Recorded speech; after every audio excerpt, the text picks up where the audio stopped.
When you bring your child home for the first time, you want a baby monitor you can trust. When you choose Stork, you choose technology trusted to monitor 10 million babies in hospitals every year. Stork continuously tracks your baby's pulse rate, oxygen saturation, and temperature. Visit MassimoStork.com to learn more. Stork, a revolutionary baby monitor, is born. Stork is not a medical device. Read and understand all product labeling. Massimo data on file. Moms and dads, I bet you can relate to this email. Kirk, my son is just like the kids you described in your podcast. He comes home feeling defeated after school, feeling like he isn't smart. But I got him Crunch Labs and he loves it. Building the new toy and watching Mark Rober makes him feel smart. And then he explains, talking a million miles a minute, like our kids do, all the cool science facts he's learned. It's like I get my real kid back when he's building his Crunch Labs toy. And that is exactly why I was so psyched when my niece first told me how her son loves Crunch Lab. Confession, this is the one sponsor I wanted more than any other because it's such a perfect fit for our kids. So go to crunchlabs.com/calm and you'll see why. Crunch Labs is a STEM monthly subscription build box for kids. Your kids get a really fun toy in the mail every month. And what kid doesn't love that? And then they put it together by watching a step-by-step video from former NASA engineer Mark Rober, where he teaches all the cool physics that make the toy work. Mark's passion is helping kids think like engineers. And this helps your kids develop resilience and problem-solving skills while having a ton of fun. Get your kids something they will actually love, use, and look forward to getting all throughout the coming year.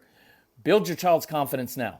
Visit crunchlabs.com/calm and get your kids Crunch Labs today.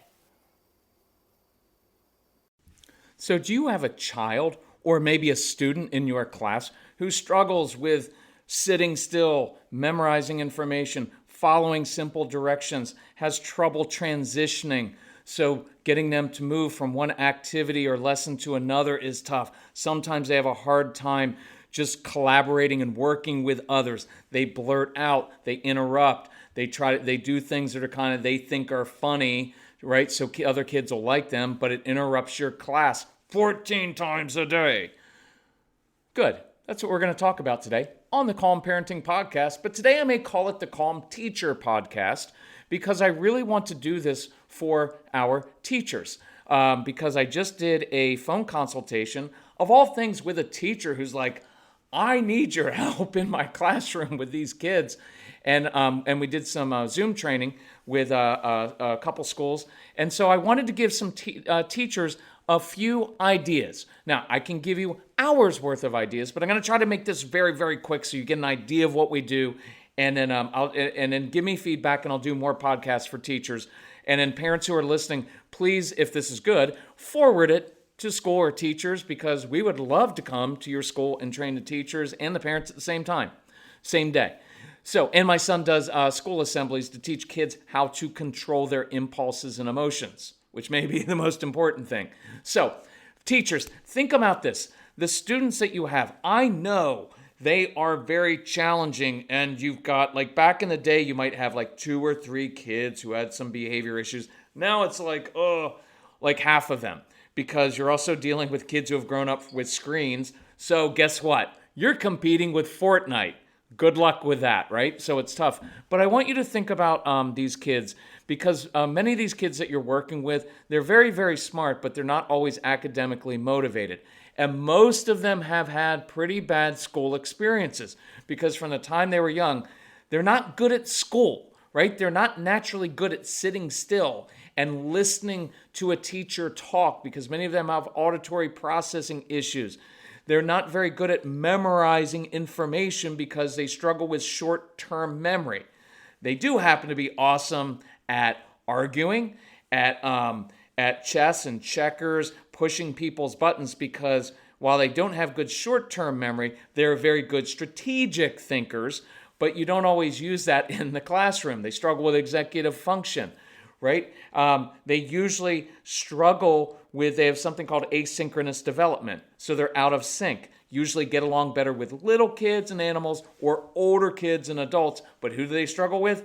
Peers, kids their own age. Well, that's kind of hard when you go to 12 grades of school and you only go with kids your own age and you naturally struggle to connect with them. So you find yourself alone in the cafeteria, ostracized or alone out at recess, and you're not getting invited to the birthday parties, and you might be just a little bit odd.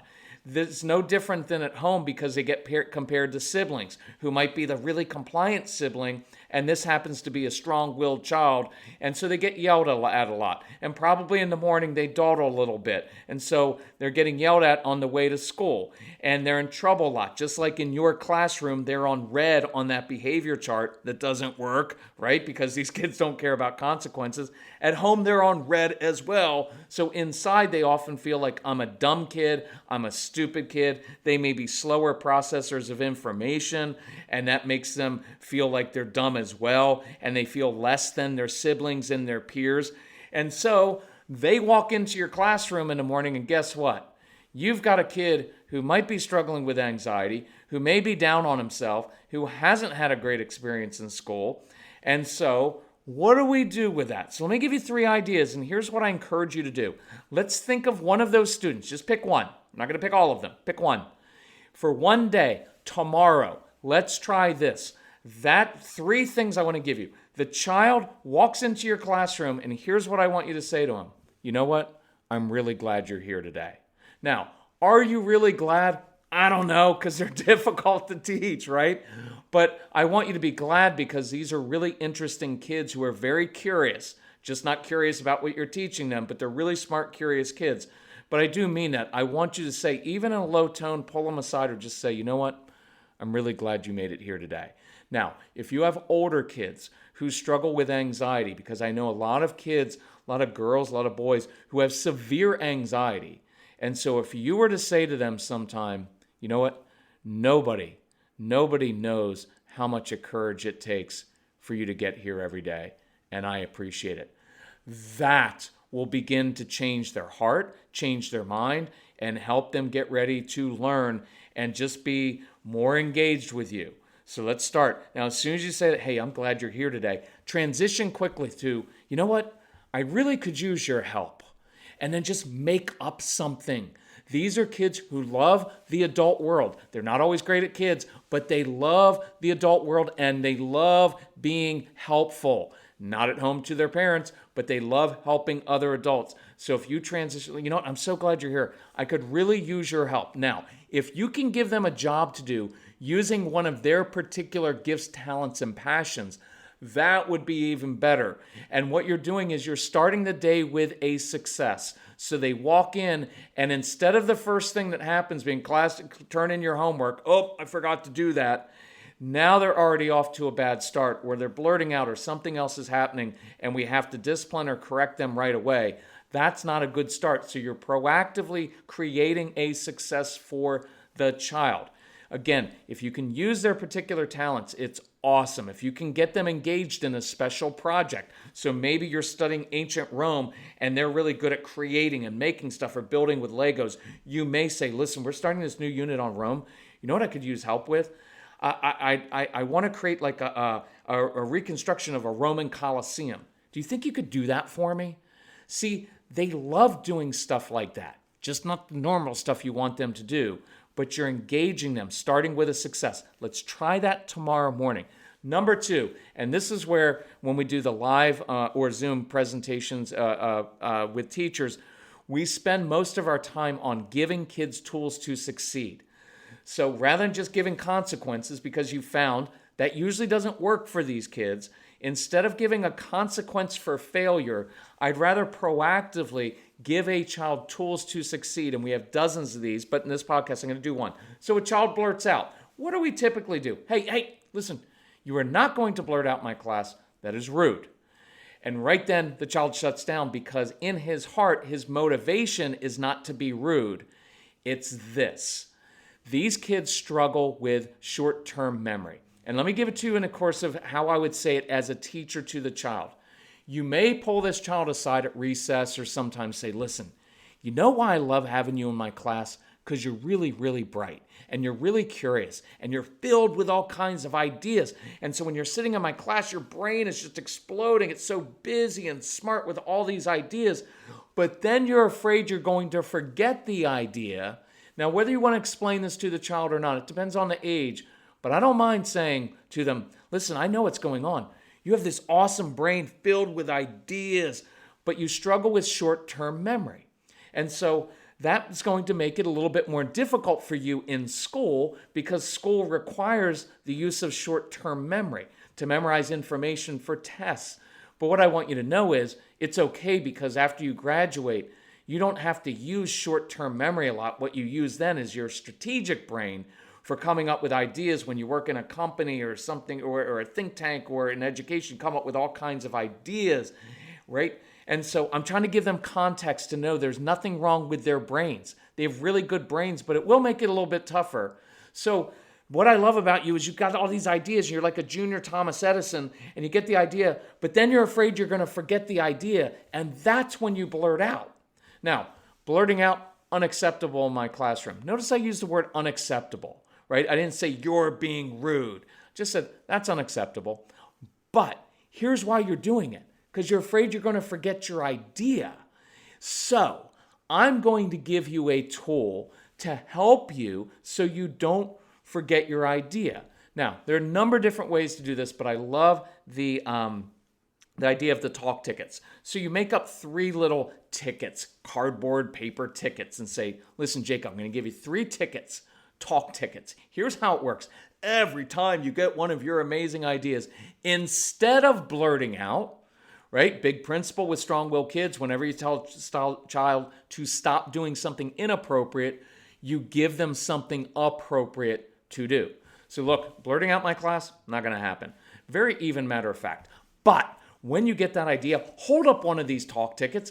I will either say, hey, Zip, because I believe you can hold it till after class. Love that phrase. I believe you're capable. I believe you can do it. You can hold it till after class. Or I'll say, go ahead. Why don't you redeem one of your 3 tickets, share your amazing off-topic idea. Now that's sarcasm, so don't use that. But their topic is going to be off topic, right? It just is, so I know that.